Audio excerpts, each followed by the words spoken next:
성남꽃을 꽂고 내가 죽으면 머리에 성남꽃을 꽂고 나도 죽어서 서른에만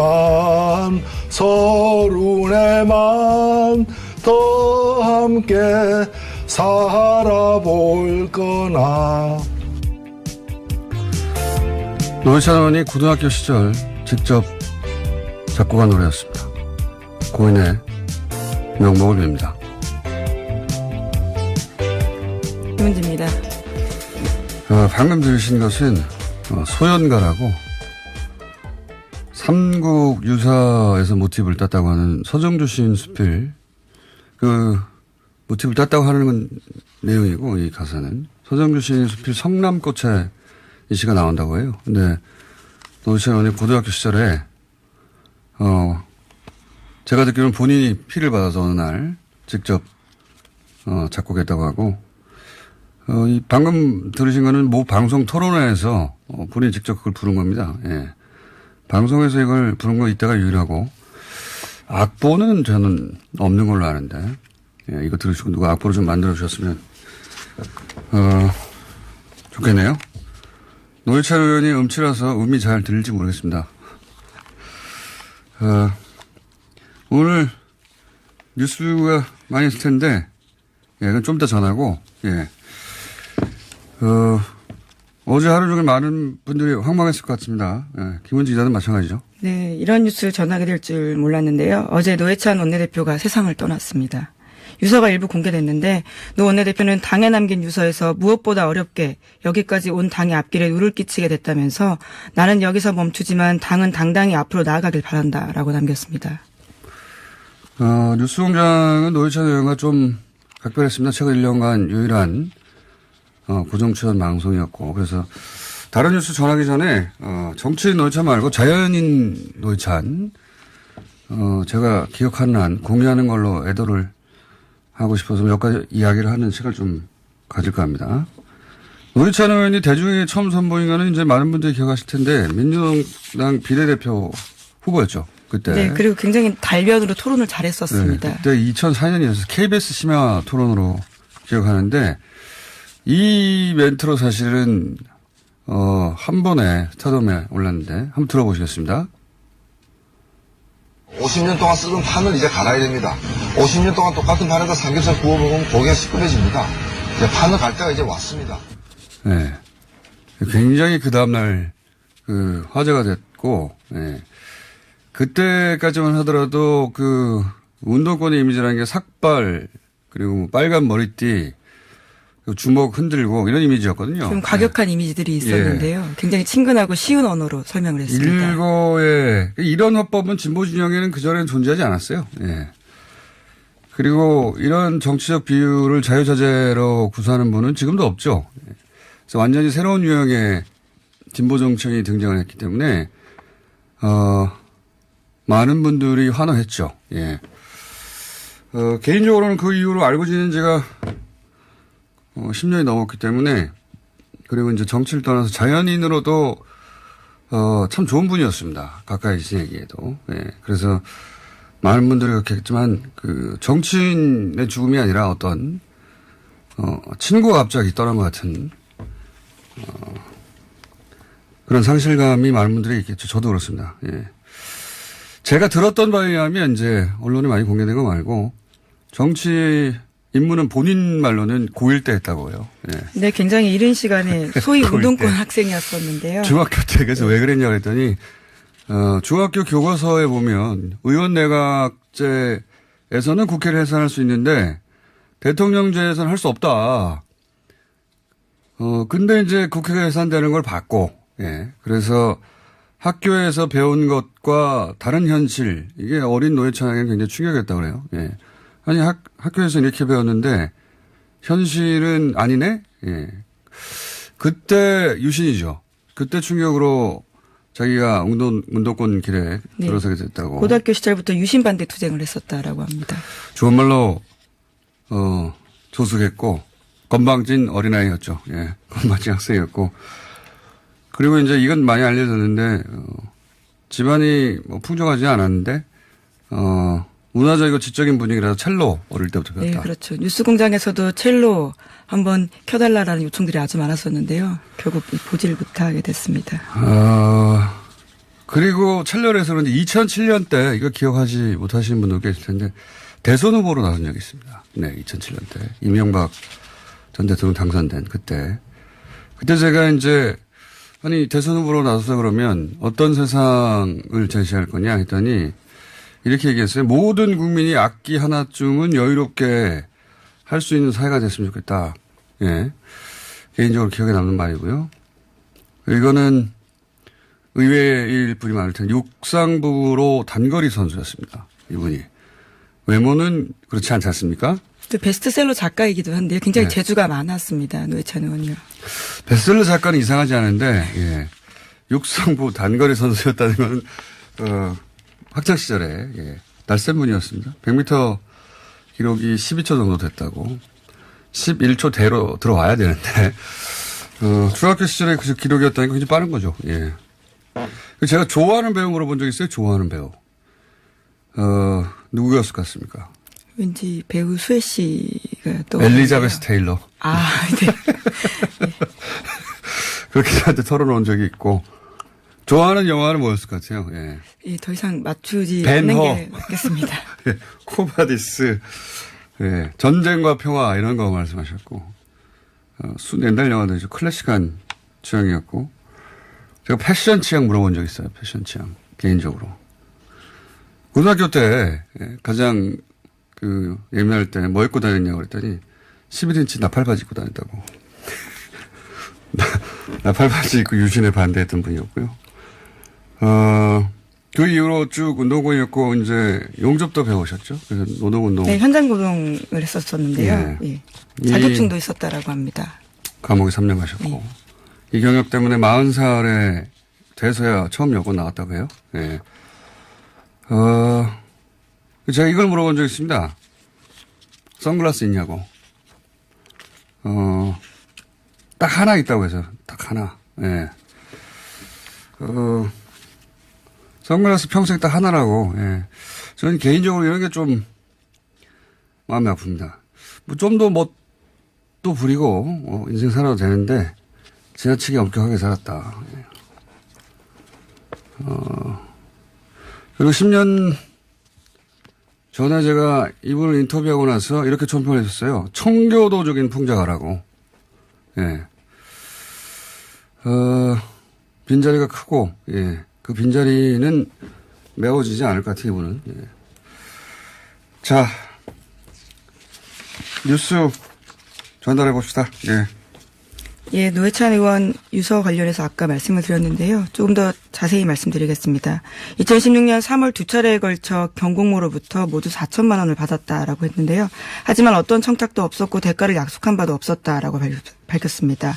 하지만 정상적인 후원 절차를 밟지 않은 것에 대해서는 어리석은 선택이었으며 부끄러운 판단이었다면서 자신의 잘못이 법정형으로도 당의 징계로도 부족하다라고 남겼습니다. 다음 뉴스는요? 네, 트럼프 대통령 관련된 소식 전해드리겠는데요. 도널드 트럼프 미국 대통령이 워싱턴 포스트 보도를 가짜뉴스라고 거세게 몰아붙였습니다. 9시간 전 자신의 트위터에다가 관련 트윗을 연속해서 3개를 올렸는데요. 북한과의 비핵화 협상이 진척되지 않자 참모들에게 자신의 분노를 표출했다라는 워싱턴 포스트의 이틀 전 보도를 정면으로 반박한 겁니다. 내용들을 보면 이런데요. 어떤 로켓도 지난 9개월간 북한에 의해 발사되지 않았다. 마찬가지로 어떤 핵실험도 없었다. 일본이 행복해하고 모든 아시아가 행복해한다. 하지만 가짜뉴스는 나에게 전혀 묻지 않고 항상 익명의 소식통. 그것이 충분히 빠르게 나아가지 않고 있기 때문에 내가 화가 났다라고 말하고 있다면서 그것은 틀렸고 자신은 매우 행복하다라고 밝혔습니다. 요즘 이제 대북 관계가 교착 상태 아니냐는 분석. 국내적으로도 있고 미국 내에서도 많죠. 예. 사실이기도 합니다. 실제 새로운 돌파구가 필요한데 그래서 이제 비판 기사가 많다 보니까 예. 가짜 뉴스라고 자기는 화내지 않았다고 화냈을 법은 합니다. 예. 이 대목은 돌파구가 필요한 상황이긴 하고요. 북한도 이제 미국이 그동안은 말로만 했잖아요. 예. 북한은 행동을 했고 미국은 말로 했어요. 현재까지는. 그래서 이제 평화협정, 종전선언, 이거 내놓으라는 거죠. 예. 북한 입장에서는 당연히 요구할 수 있습니다. 예. 이걸 자꾸 북한이 말을 바꾼다거나 아니면은 비핵화 안 하려고 한다고 얘기하는데 핵을 먼저 폐기해버렸다가 미국에서 이런 평화협정이나 북한이 원했던 걸 안 들어주면 어떡합니까? 지금까지 말뿐인데, 예. 북한에서도 그렇게 나오고 또 뭐 미국 사정도 이해가 안 갈 건 아닙니다. 지금 당장 그런 조치를 하기에는 여론이 좋지 않으니까요. 예. 이게 현재 팽팽히 맞서는 상황입니다. 네, 그래서 CNN 보도에 따르면요, 북한이 비핵화 협상의 진척을 위한 체제 보장 조치의 일환으로서 미국의 평화 협정을 요구하고 있다라고 합니다. 그러니까 북핵 협상의 정통한 소식통을 인용해서 이렇게 이야기하고 있는데요. 미국 정부의 영구적 평화를 보장할 과감한 조치와 평화 협정에 동의하는지에 달려 있다고 향후의 협상에 대해서 전망하고 있습니다. 자, 알겠고요. 다음 뉴스는요? 네, 군 기무사 관련된 소식도 전해드리겠는데요. 지난해 3월 작성한 계엄령 검토 세부 문건 내용이 추가로 공개됐습니다. 좀 더 자세한 내용들이 나온 건데요. 이 문건에는 계엄 선포 시 미국 정부로부터 계엄 인정을 받도록 외교적 조처를 하는 등 치밀한 계획이 나와 있습니다. 주한 외국 무관단을 소집해서 계엄 시행의 지지를 당부하는 등 계엄 시행에 따른 부정적인 내용이 외국에 전파되지 않도록 하는 내용을 담았습니다. 이거는 과거에, 예, 과거 군부 구태했다 했던 일이죠, 실제. 네, 예. 1980년대 했던 것들을 연상케 하는 건데요. 예. 그리고 또 문건에, 공개된 문건을 어제 제가 다 읽어보지 못했는데 공개됐습니다, 지금. 예. 네, 국회를 통해서요, 국방위에서 나온 문건입니다. 예, 그래서, 방송사마다 다 걸렸는지 모르겠는데, 예. 방송국 홈페이지에 문건 전체가 공개되어 있는 곳이 많고요. 확인해 보시면 되는데 저는 어제 다 보지는 못했는데 그러고 보니까 어제 제가 오늘 아침에 일어났는데 배가 너무 고픈 거예요. 왜 그런가 싶었더니 저녁을 안 먹었어요. 네, 어제 이런저런 생각을 하다가 저녁을 깜빡했습니다. 어쨌든 그래서 이 문건을 보시면은 이제 개인적으로 다 확인하실 수 있을 텐데, 여기서 이제 또 새로 나온 내용 중에 이런 게 있습니다. 그 문건이 공개되면서 나오는. 국회의장, 예. 야당 국회의원들 뭐 체포한다 이런 안이 있지 않습니까? 근데 의장이 직권상정 권한이 있잖아요. 그렇죠. 예. 직권상정 해버리면 안 되니까, 국회의장을 설득해보고 안 되면 체포한다는 식의 내용도 있어요. 그러니까, 군에 대해서는, 예, 문민 통제가 핵심이거든요. 근데 이 계엄령 문건은 기본적으로 군이, 예, 민을 장악하는 겁니다.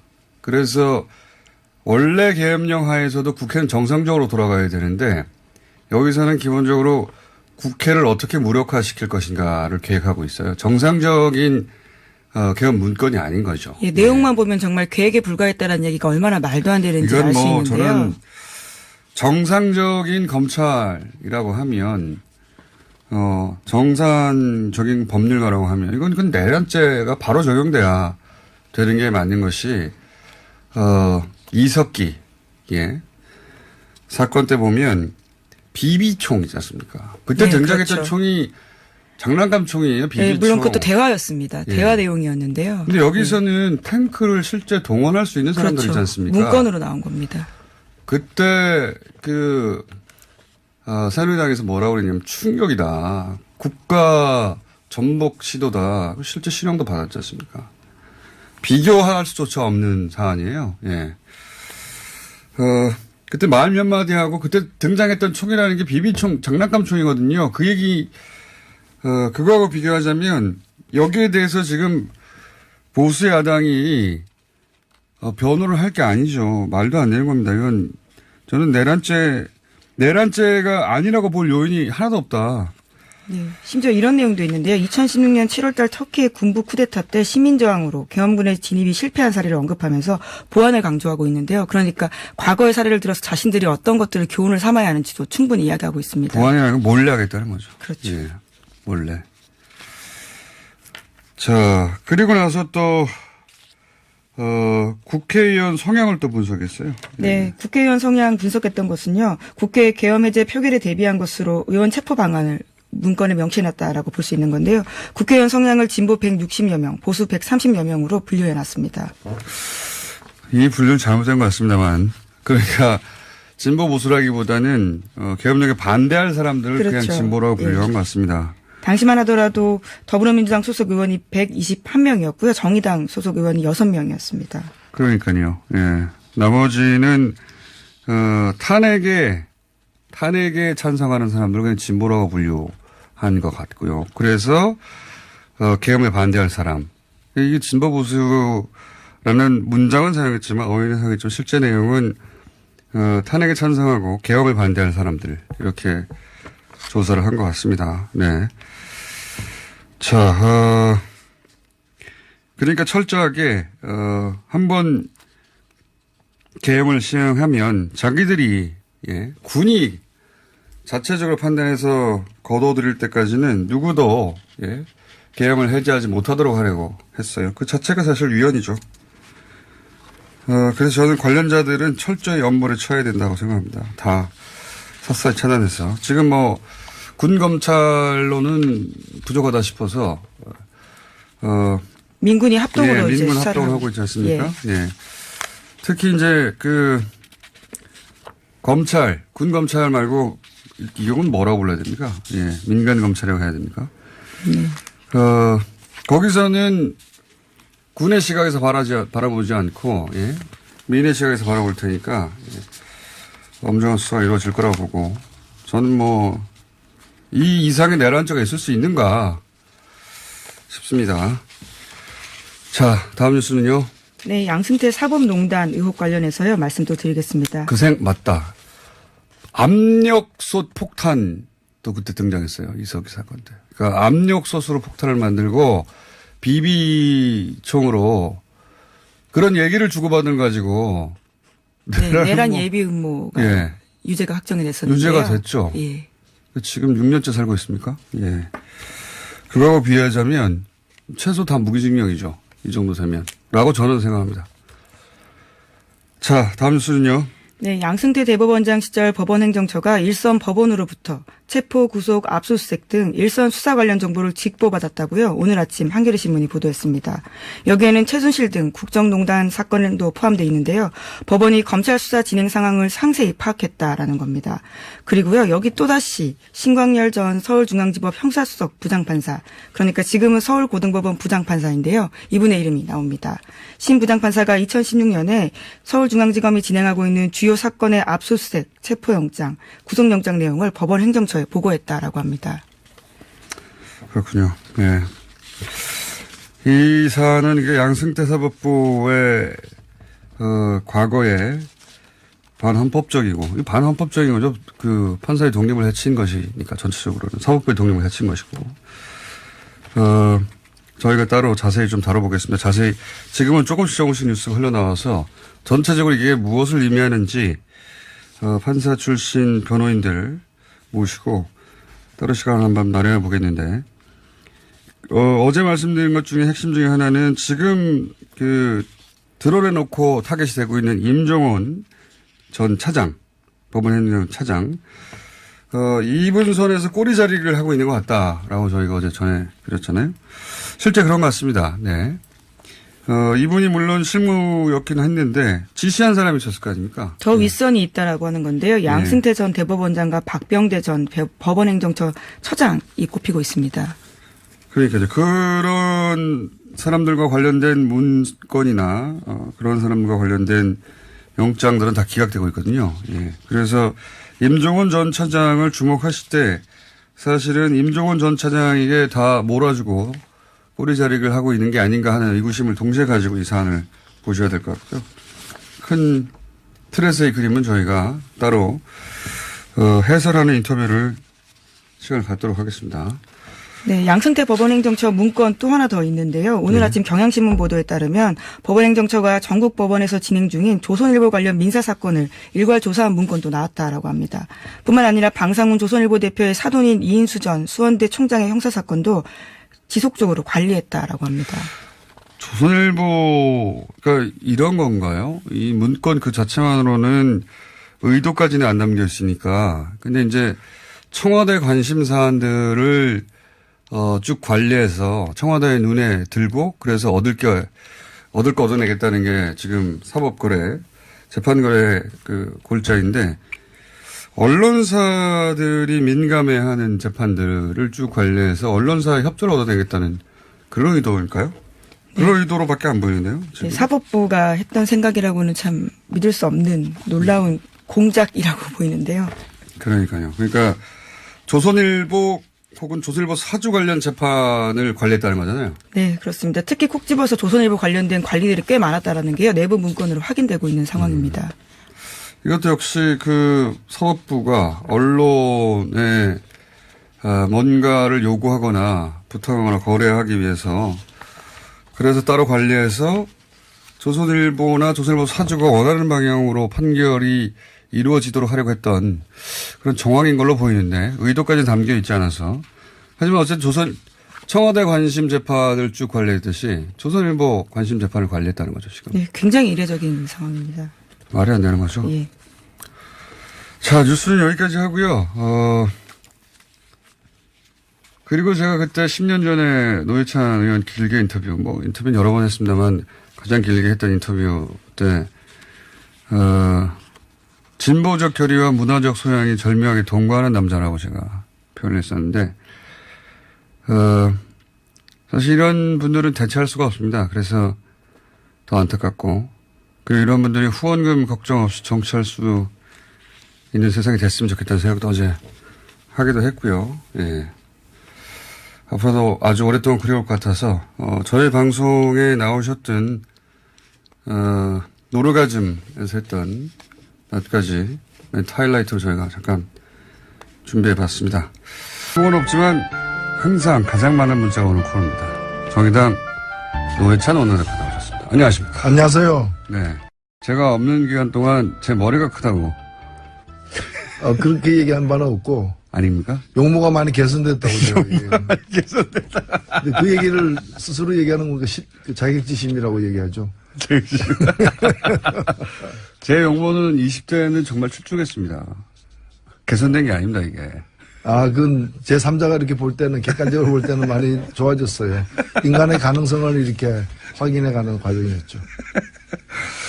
제가 대표님이 안지 오래돼가지고, 예, 변천사를 아시는 분, 내 말이라서 신빙성이 있다고 생각하실지 모르는데 아닙니다. 제가 훨씬 나았습니다. 대표님이야말로, 뭐랄까요. 불변의 법칙이라고 할까요? 20년 동안. 이제 일관성이라고 얘기하죠. 용모 일관성.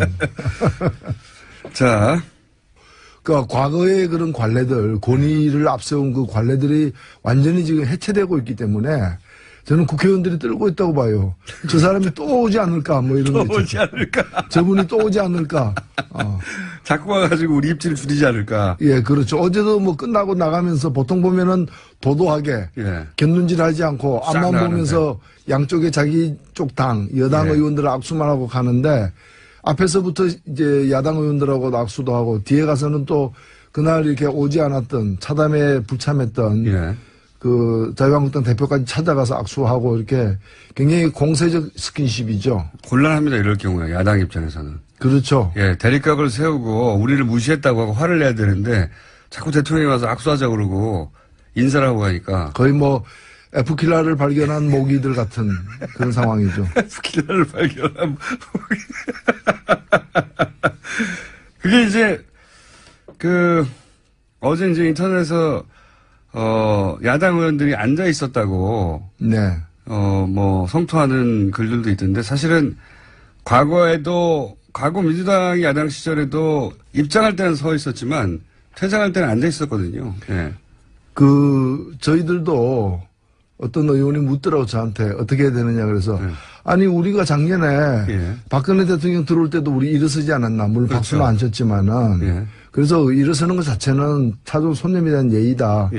당연히 일어서야죠. 일어서야 되는데 그걸 또 다리 근력이 부족해서 그런지 이제 일어서지 못하고 이렇게. 아니 민주당도 입장할 때는 일어섰었고요. 과거에 이명박 박근혜 대통령 시정연설 할 때 퇴장할 때는 앉아 있었어요. 그러니까 그렇게 똑같이 한 거예요. 똑같이 차이가 있다면 그런가요? 예, 제 저는 기억으로. 일어섰어요. 그때도 일어섰어요. 아, 퇴장할 때도 일어섰어요. 예, 퇴장할 때도 일어섰죠. 그렇군요. 예. 그리고 나서 차이가 있다면은 이제 말씀하셨듯이 대통령은 그냥 가운데 여당이 앉아 있으니까 네. 그 사이로 빠져나가는데 어제는 이제 여기저기 막 다 휘저었죠. 휘저고 달면서 야당 대표도 어딘지 막 찾아가지고 막 악수하러 가고 예. 원래 이제 우리를 무시했다고 해야 되는데 막 와서 악수하니까 곤란하죠 이거. 그런데 대통령이 와서 악수하자 그러는데 악수 안 할 수 없잖아요. 잘하신 겁니다. 아주 잘했어요. 곤란하게 만들었고 PPT는 어떻게 보셨어요? 아니 예, 그 부분도 이제 뭐 PPT가 더 설득력이 있다기보다는 굉장히 노력을 하고 있다. 그렇죠. 그러니까 추경 예산을 직접 와서 연설한 것부터 시작해서 이걸 통과시켜 달라라는 그런 게 뭐 마음으로 몸으로 다 보여주는 그런 상황이었다고 봅니다. 국민들한테 보여주는 뭐 노력이기도 하고요. 네. 보라고 우리 이렇게 노력하고 있는데 제발 국회에서 통과시켜 주길 바라는데 국회가 이렇게 되면 공이 국회로 가는 거거든요. 그렇죠. 예. 근데 이제 자유한국당 입장에서는 아예 여기에 참여하지 않겠다. 추경 예산 심의하는데 이렇게 나왔지 않습니까? 그건 제가 볼 때는 좀 계산부터가 잘못된 게 아닌가 싶어요. 왜냐면은 인사 문제는 OX거든요. 중간이 예. 없거든요. 예. 근데 이제 이 추경 예산 같은 경우는 어떻게 하든 통과는 되게 돼 있어요. 예. 그리고 무엇보다도 반대할 명분이 없고요. 예. 내용에 이제 자신들이 보기에 내용에 문제가 있다고 생각되면은 심사하는 과정에서 어차피 한 글자도 고치지 않고 숫자 하나 바꾸지 않고 통과되는 예는 없기 때문에. 그런 예산은 없으니까. 예, 심사하는 과정에서 이러저러하게 이렇게 자신들의 의견도 이렇게 주장하고서 일부 반영하면 되는 일인데 그걸 통으로다가 아예 안 하겠다고. 하지 않겠다라는 거는 그건 말이 안 되는 거죠. 전략을 잘못 잡았다고 저도 생각이 되는 게 예. 시민을 하다가 막 문제 삼고 비판하고 그러면 되는데 아예 그 자리에 안 들어가면 그럴 수도 없지 않습니까? 안 들어놓고 나중에 또 다른 야당들이 여당하고 같이 합의라니까 기습 합의다. 예. 아니 학생이 수업 시간에 수업 안 들어가 놓고 예정된 수업이 진행되니까 기습 수업이다. 얘기하는 거 똑같은 거지. 이게 말이 안 되는 얘기죠. 그러니까 그 말을 하려고 이제 안 간 거죠 일부러.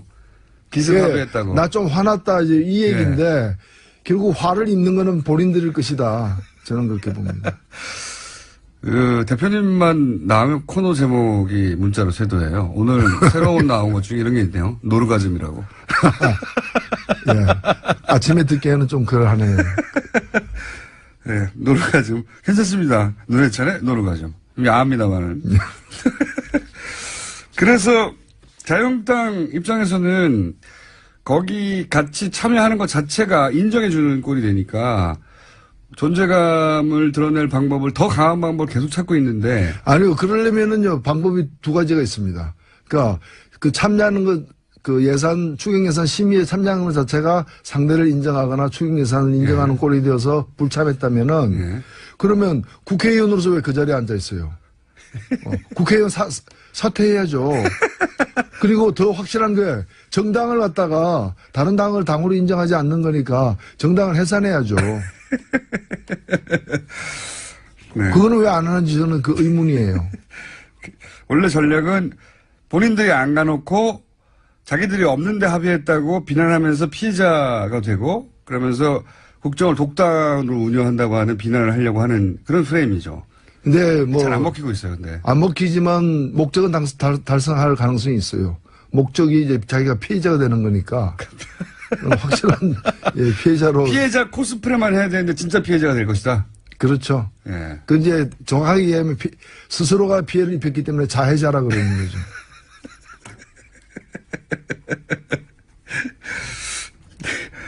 새로운 어딘이 참 많이 나와요. 이 코너를 하게 되면. 미리 생각하고 나오시는 겁니까? 아니요, 이건, 예. 이거 지금 제가 얘기하는 거는 뭐 정치에 대한 얘기가 이건 국어에 대한 얘기죠. 국어에 대한 얘기. 우리말 올바로 쓰기 뭐 이런 거죠. 우리말 올바로 쓰기.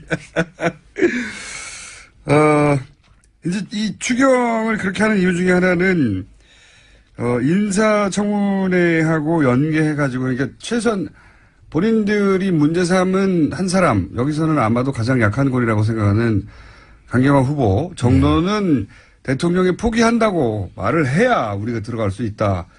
우리 힘을 인정해라 이런 거잖아요. 근데 계산을 제가 잘못했다고 보는 건 뭔가 하면 아마도 자유한국당의 지금 태도는 정부가 추경이 급하니까 예. 추경을 통과시키기 위해서도 장관 하나는 그렇죠. 떨어뜨리려고 하는 야당의 요구를 받아들일 것이다고 생각해서 그런 추경도 계산이죠. 대단히 이제 예. 깐깐하게 이게 지금 대들고 있는 것 같은데 사실은 이게 두 개가 연관이 잘 안 되거든요. 그리고 어떠한 이유로라도 추경을 갖다가 지금 사실 돈이 세금 수입이 많아져 가지고 한 10조 정도가 더 거쳤어요. 그 세금을 더 걷었다는 게 아니라 거쳐진 세금을 여기다 쓰겠다는 예, 거잖아요. 그렇죠. 그러니까 예산에 반영 안 된 어디다 쓸 것인지 항목이 정해지지 않은 가외돈이 한 10조 정도 된다 그래요. 네. 그 돈을 좋은 데 쓰겠다는 건데 그걸 반대하는 거는 어떤 국민들도 용납하기 힘들거든요. 그래서 그 인사 문제 가지고 추경을 반대하는 것 자체가 성립이 안 되는 공식이에요. 네. 인사는 인사대로 가는 거고 추경은 추경대로 가는 요 맥락을 일단 청와대는 잘 파악한 것 같아요. 그래서 어제도 보면 인사 문제에 대해서 아무 얘기도 안 꺼내고 시정연설만 했거든요. 그러니까 그렇죠. 언론들도 잘못 짚었어요. 언론들도 이걸 갖다 연계하는 걸 갖다가 습관적으로 이렇게 이 공식을 갖다가 과거에 타당하지 그랬으니까요. 않는 공식을 습관적으로 이렇게 받아들여가지고 대통령이 것이다. 와서 읍소할 것이다. 네. 추경 예산을 위해서 인사 문제에 대해서도 이제 읍소할 것이다 얘기했는데 결국에는 추경은 추경대로 간 거예요. 그러니까 일종의 대도무문이죠. 이게 정당하고 명분이 있으니까 이대로 우리 밀고 갈 것이다. 그 인사 문제가 그건 시간 좀 걸릴 것 같다. 오히려 그렇게 얘기를 해버린 거야. 거꾸로. 거꾸로. 그러면 인사 문제에서 시간은 누구 편인가? 제가 볼 땐 정부 편이에요. 맞습니다. 예. 시간을 가면 갈수록 이건 계속 반대하기 힘들고 그리고 장관 같은 경우에는 안 해도 밀어붙이면 되는 일이잖아요. 그렇죠. 임명해버리면 되니까요. 네. 그때는 이미 정부 조직법이라가 추경은 다 통과된 상태일 테니까. 목적 한 발을 달성할 수가 없을 것이다. 그렇죠. 계산을 잘못하고 있는 거죠. 계산을 잘못한 근본적인 이유가 사실은 지금 정부 지지율이 너무 높고 그리고 이제 뭐 제1야당이라고 하지만은 제1야당의 존재감을 보여줄 만한 사안이 없지 않습니까 지금. 그러다 보니까 잘 걸렸다 하고 지금 올인하고 있는데 이게 그러니까 지금 흔한 일반 대중적인 표현으로 하면 제정신이 아닌 거죠. 그러니까 지금 늪에 빠져 있는데 늪에 빠졌는지 물에 빠졌는지를 지금 모르고 있는 거예요. 지푸라기로도 잡아야 되는데 오히려 몸부림을 치니까 더 깊이 빠지는 거죠. 아 참네. 어떤 사안이든 이렇게 도마에 올라오면 착착착착 요리가 돼가지고 순서대로 재처리가 되고 있습니다. 김상조 공정거래위원장 후보자, 강경화 외교부 장관 후보자. 김상조 후보자는 지정한 날짜를 지났기 때문에 이제 20일 내에 임명하면 되는 거고요. 그죠? 네. 강경화 후보도 이틀 남았는데 뭐 지금 정부의 태도로 보자면 이 두 후보가 큰 문제가 없으니 임명하겠다는 거 아니겠습니까? 그렇죠. 네. 김희수 이제 헌재 소장 후보자는 표결을 해야 되는데 거꾸로 불똥이 이 헌재 소장 후보자한테 가서 이분이 통과 못할 확률이 있지 않습니까? 표결로 가면? 지금 표결 대상자는 한 명밖에 없죠. 현재로서는. 네. 김희수 이 현재 소장 내정자는 이제 국회 표결을 거쳐야만 되기 때문에. 그러니까요. 근데 지금 김희수 현재 소장에 대해서는 자유한국당 입장에서도 강경화 후보보다는 덜 반대하고 있는 상황인데 그렇죠.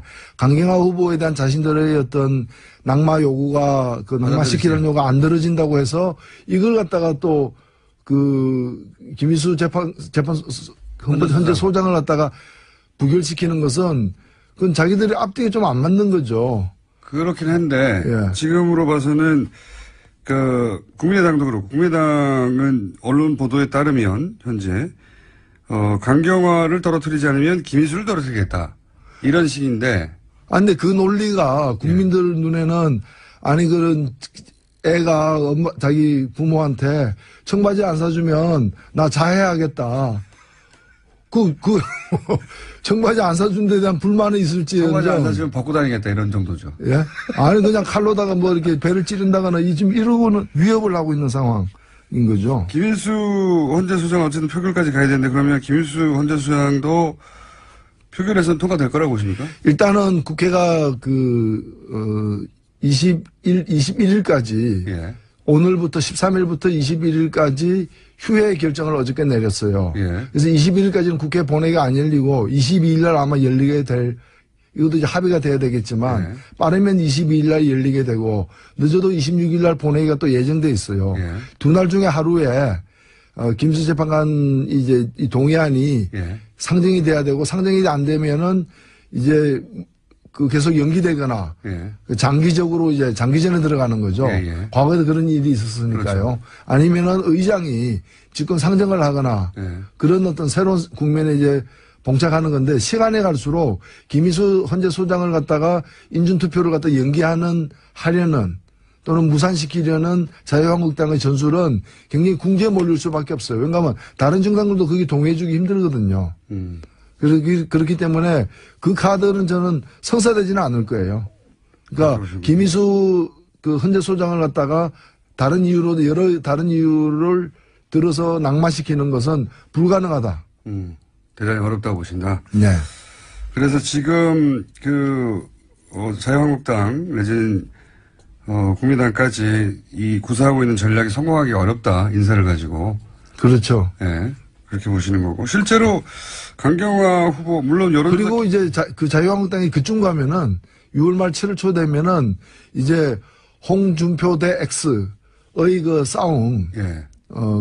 그게 당대표 선출 국면으로 들어가기 때문에 바깥에 이런 일에 지금도 그렇지만 더 정상적으로 대응하기 힘든 거죠. 그러니까 거의 뭐 자포자기 길로 가고 있지 않나 이렇게 보여집니다.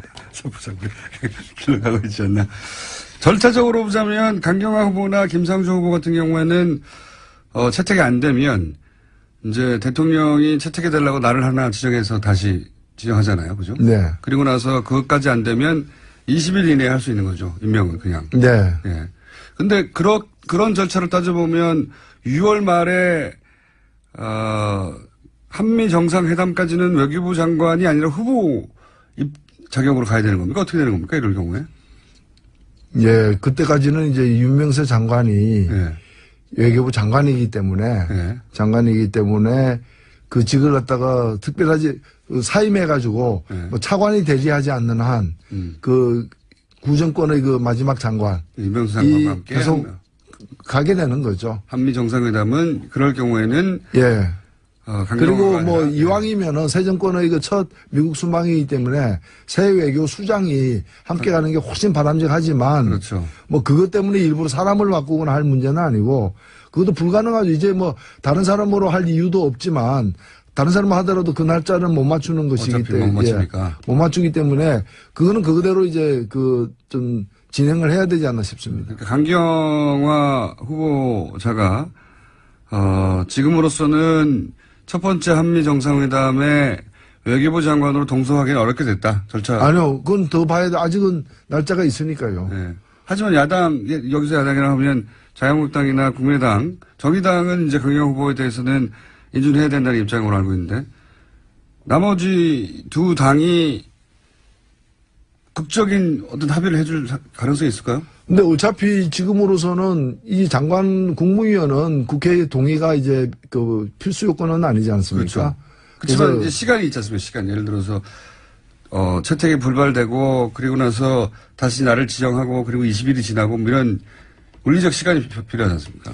재청구를 할 수도 있고 안 할 수도 있기 때문에 반드시 해야 되는 건 아니기 때문에. 재청구 없이 바로 임명할 수도 있습니다. 그건 뭐 있죠. 그거는 의지에 따라 다른 것인데 뭐 그렇게 무리할 것으로 보이진 않지만. 네. 않지만은 또 그래서 이 부분은 좀 유동적이라고 저는 보여집니다.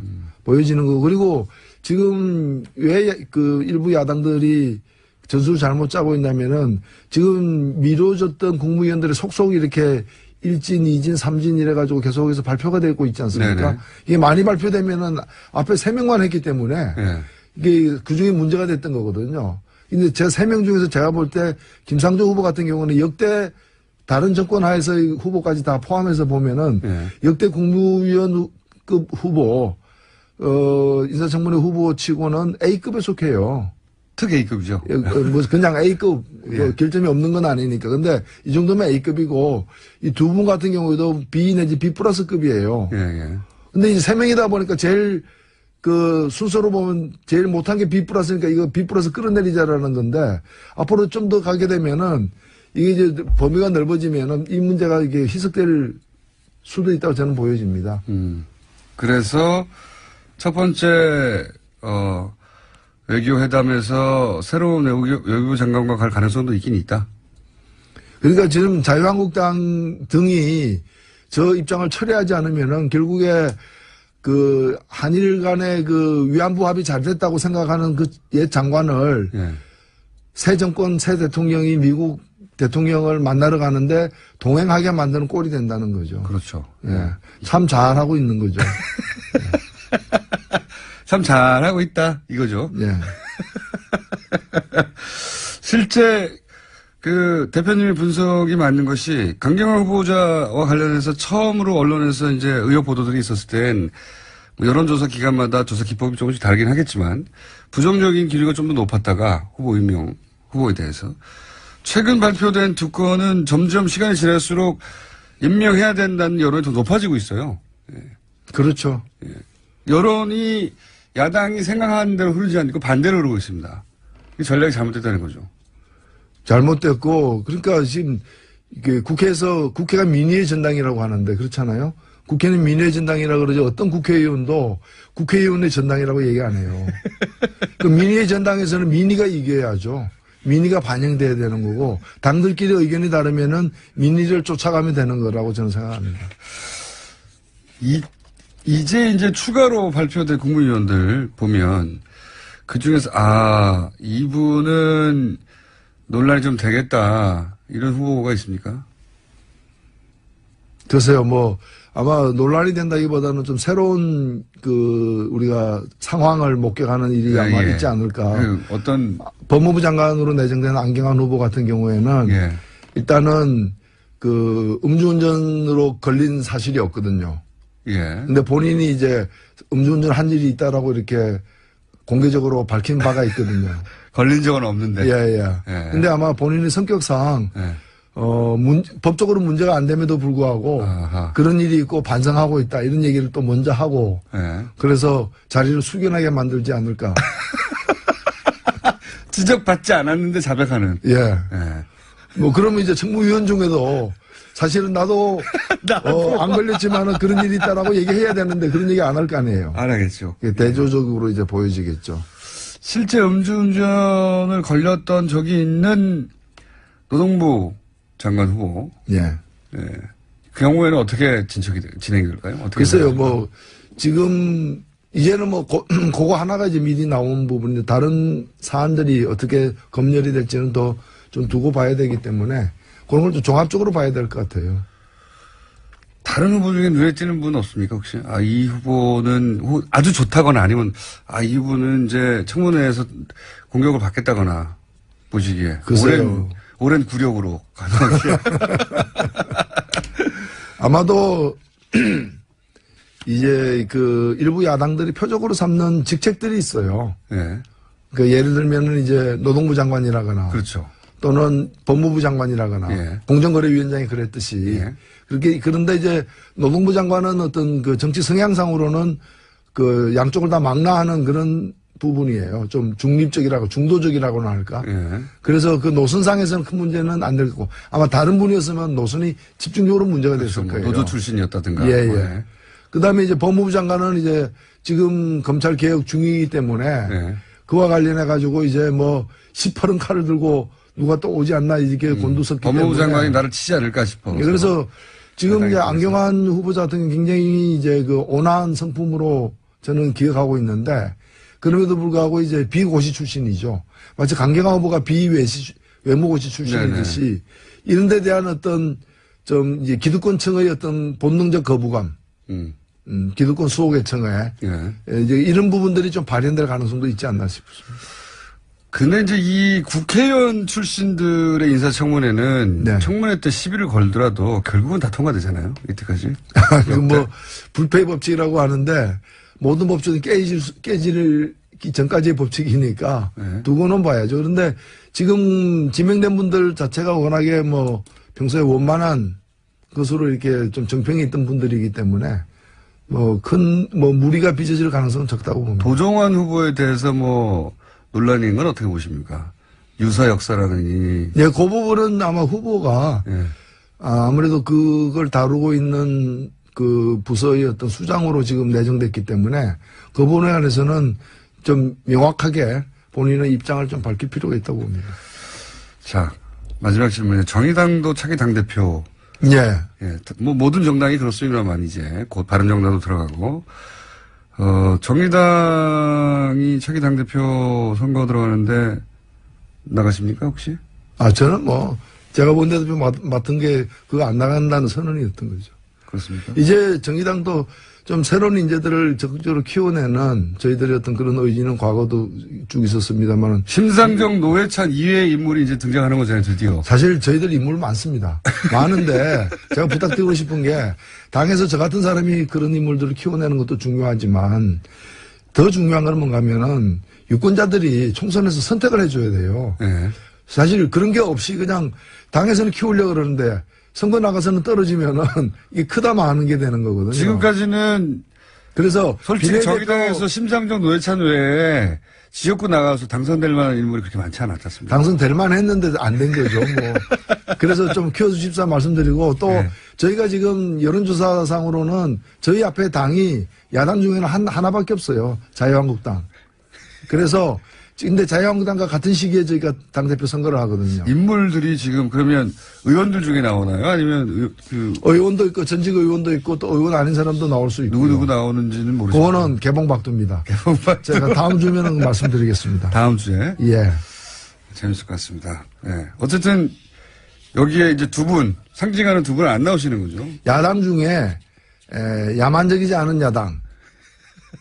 그 야만적인 당이 야당으로도 불리우는데 이제 유일하게 야만적이지 않은 당이 되고자 노력하고 있는 정의당입니다. 그럼 저희 코너인 코너 한번 해볼까요?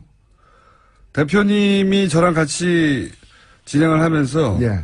정의당 대표 후보들 불러가지고 청문회 한번 할까요? 뭐 그래도 됩니다. 대표 안 나가시니까. 예. 자, 기대해 주시고요. 코너는 저희가 뭔가 한번 꾸며보겠습니다. 오늘 말씀 여기까지 듣겠습니다. 지금까지 정의당의 노회찬 원내대표였습니다. 감사합니다. 네, 감사합니다.